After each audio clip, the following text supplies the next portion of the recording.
Hey y'all, Chemology here.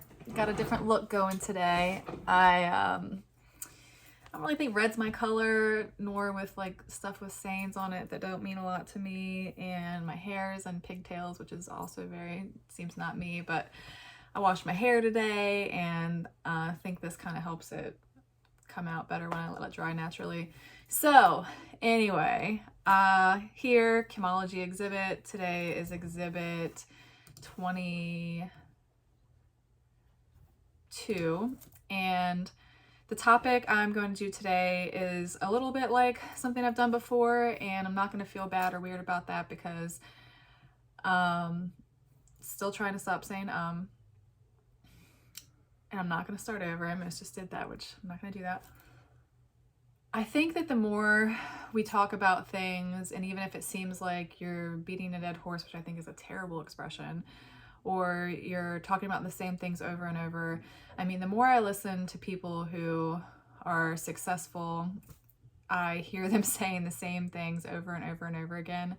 And when I first heard it, I was like, man, this just really isn't very original, not a lot of interesting original content here, or this guy just says the same story, not a lot of spontaneity. Like I was having these judgments that were, I would consider them bad or negative. They weren't high esteemed or big regard until I realized it's not that they are not original or that you always have to be having some new original thought, that there is value and good and great things that come from being practiced and consistent and very clear about a few things. And I do like the idea of being good at many things, and that's why I have a terrible time choosing one thing. It's why some days I'm doing video, and sometimes I'm working on my book, and some days I want to start a shop, and sometimes I'm painting. And sometimes I'm telling you all about that on a video that's not about that. The thing that I want to talk about is, again, with this, when do you say something, when do you not say something? I had a great exchange on TikTok. A lot of times, sometimes when I'm on social media, I lose faith in humanity in a sense of, like, when the comments, that's Suter drinking water, by the way, if you can hear that in the background. I haven't upgraded equipment to have sound canceling anything. And so sometimes social media stuff can be tough. Like the comment can either have nothing to do with what you are actually talking about. For me, things like, let me just give you some examples. I love to write, and I write like a big long post, and I have some insecurity about it's too long, and I now know the acronym TLDR because someone has used that on a post with me before, and that hurts my feelings, or I don't love that that's a perspective. And I just see my brain just went to, you need to explain why it's okay for it to hurt my feelings a little bit, because I do think that you should care what people think. It can hurt my feelings, and I can have awareness about it, and I cannot necessarily be like, oh, I suck, I'm never gonna write again. What it does is sometimes I think maybe I could be more appropriate for the different platforms. Like when Instagram gives me a X number word count and I need to go into the comment section by 3 comments to finish my share, maybe I could edit that in a way to make it fit the space, and therefore the people who like and use Instagram, that would be a good thing, right? So that's how it can inform and not turn it into, you shouldn't care what people think. And I hate that. I hate strong word. I'm just gonna leave it. So things that happen to me that sometimes make me wonder about my social media expressing and exhibiting are things like, I'll write a really long post and someone will say something that's very clear that had nothing to do with the post. Sometimes it'll be like, you're beautiful, and I'm like, I don't fucking care that I'm beautiful. It's about, like, meaning I think that they're talking about my face or my physical, and I just shared this like big intellectual sentimental thing, and you're talking about my face. I don't fucking care. Or it could be stuff that's like so left field. I think, am I missing it? Like, am I so close to the idea that I just shared that I don't understand what that comment is, how it has anything to do with what I said? And that can be a frustrating experience, because sometimes I think I do miss something like that, and then other times it's either a person just, those are the worst types to me in some ways, where it's not a thoughtful comment, it's not that they missed something obvious because they didn't read the too long post, it's not you're beautiful, and it's like, what was one that happened recently? It was like, eat my dust.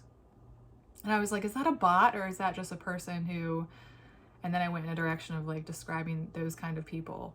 Like, who does that? What's the point? And did I miss something? Did I say something in there that eat my dust was relevant for? But because there's so little context, because things are in such little pieces of everything, that, so yeah, so there's that part. It's like when you're sharing and people are commenting, what do you decide to comment and respond to? And for years, my standard for myself was I responded to everything. I said something like, if they're willing or wanting to give me their energy, I am willing and wanting to respond and give something back. Even when it was the you're sexies, are you single, eat my dust, like everything got a response.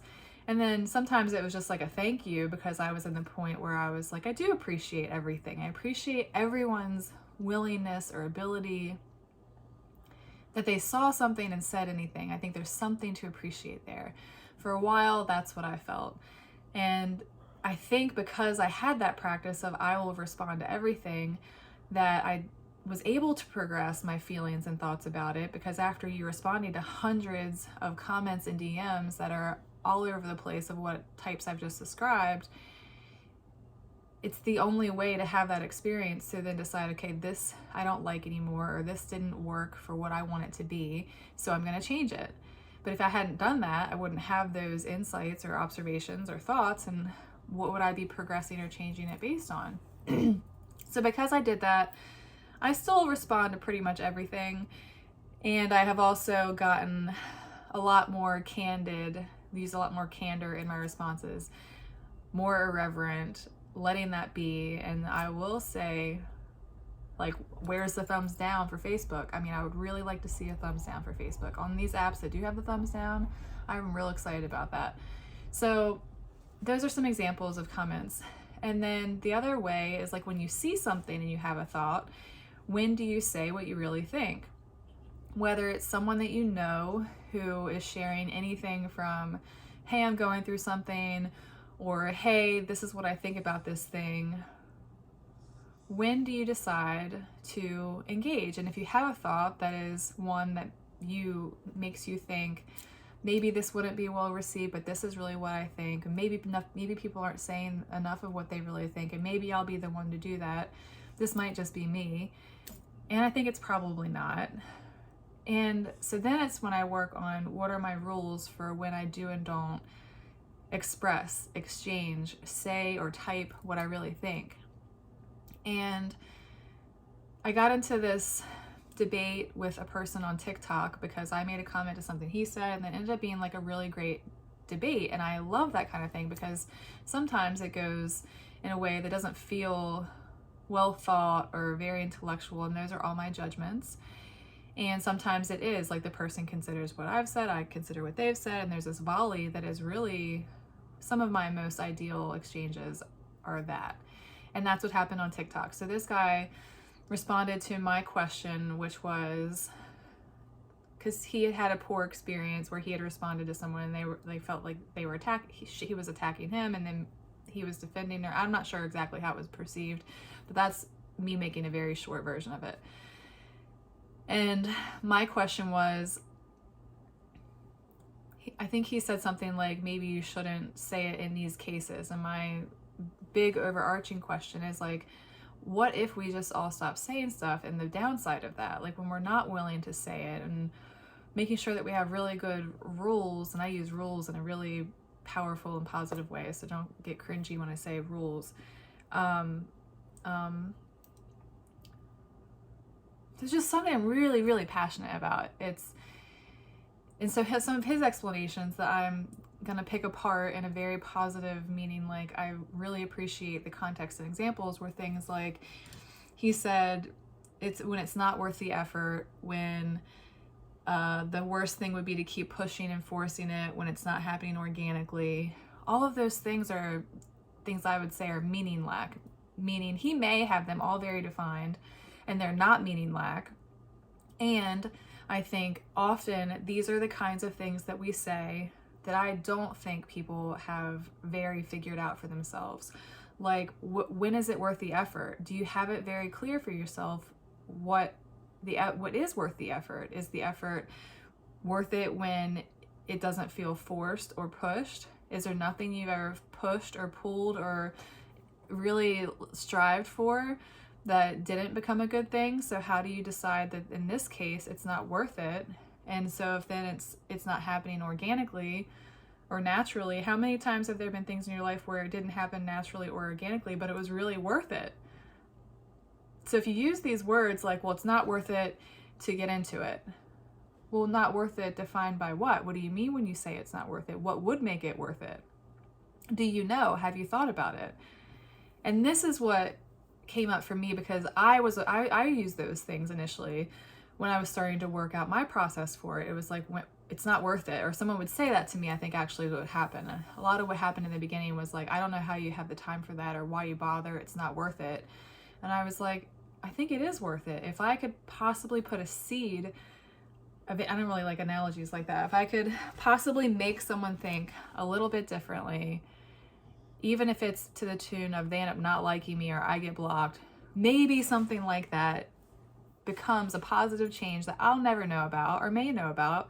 But it goes from, I say what I really think, which was uncommon or weird, and that person goes away or blocks me, and maybe they don't say, maybe their first interaction with someone isn't, hey, what's up? That is one of my biggest pet peeves. Strangers on the internet, first DM, what's up? What the fuck do you think I'm gonna say to that? Especially if you're saying anything that I'm doing. Do I seem like a what's up kind of girl? I must, I guess. Or this is just like what you say to every girl with a pretty face, or every girl who came across your feed that day. Or I keep saying pretty face, and that might be weird. The point is that it's this underthought, and I can't think underthought if I don't believe in over. Or I can, because I say, if you think I'm overthinking, then I think you're underthinking. And I guess I do think that you're underthinking it. So one more thing was this whole no one makes anyone anything. This came back up for me because part of what he said is it's never okay to destroy a person's dignity. His message and his articulation of what he was saying for when to engage and when not to engage, and when is it worth it, and when it starts to feel forced, and when it gets ugly, and when people are starting to be mean to each other, it's not worth it, and it's never worth it to destroy a person's dignity. I immediately had like flashing red flags all over myself that are like, no one can destroy a person's dignity. And someone who hears me say that is going to take that story, take that and say what I just said, and take it into some war camp torture zone where someone's getting tortured, and you'll say you can destroy someone's dignity. Okay, friend, okay. And I don't think anyone's destroying anybody's dignity on the internet. Even if you are in a position where you are being severely bullied, which is a thing that I have somewhat been following because there's someone I like that has had that experience. I still stand by, everyone should be able to say anything that they think. And the thing with cyberbullying, which now I'm in a whole other topic, my only beef with that is that you should have to have your name with it. You shouldn't be able to go around with an anonymous name and saying things that you wouldn't stand behind, especially when it comes to bullying. But if I say that, then I should say, well, I don't think that anonymity should be an option on social media at all. But I do think that there are possibly times where being able to be anonymous would be a stepping point for someone, like someone who had a tragedy, who wants to share about it, but doesn't want to be named for great reasons that are great to them. I ultimately think that not being anonymous is the greatest place, no matter what the situation, whether it's that you had a tragic thing happen to you, or you have a thing that you want to help with but can't share about. I think that's an intermediary place no matter what. It's always ultimately best to be Kim Grove, who this terrible thing happened, and I am willing to say this terrible thing about this thing I believe terribly in. That's my take on being anonymous. So, but back to it's never okay to destroy a person's dignity, and I answered this question on Quora the other day. What do you call a person who destroys the will of another person to live? And my answer, I'll read it real quick and then we'll wrap up. My answer was no such thing. There's nothing to call a person like that. Another person can't do that to another person. We have complete control over the meaning we give things and the perspectives we take.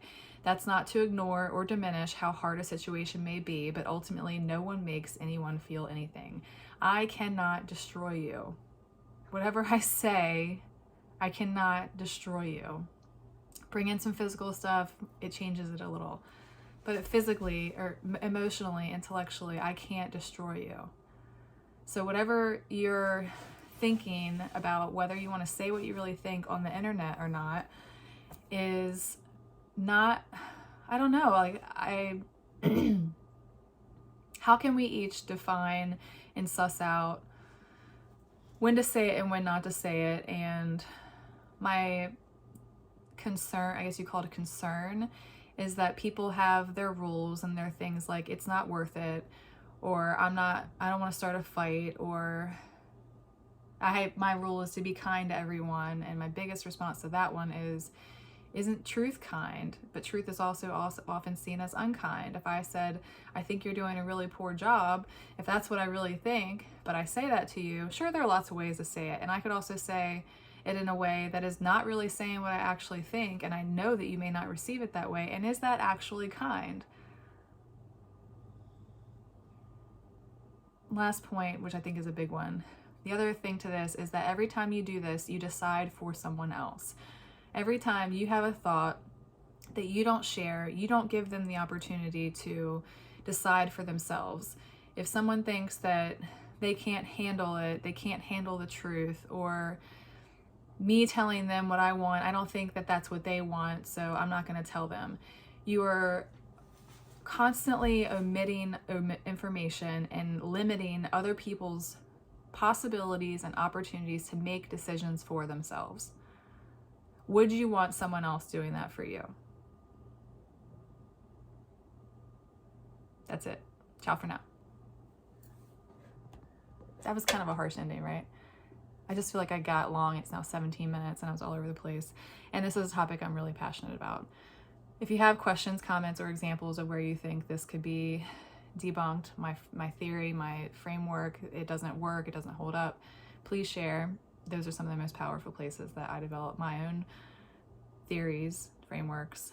Sometimes it changes them. Okay, now ciao for now.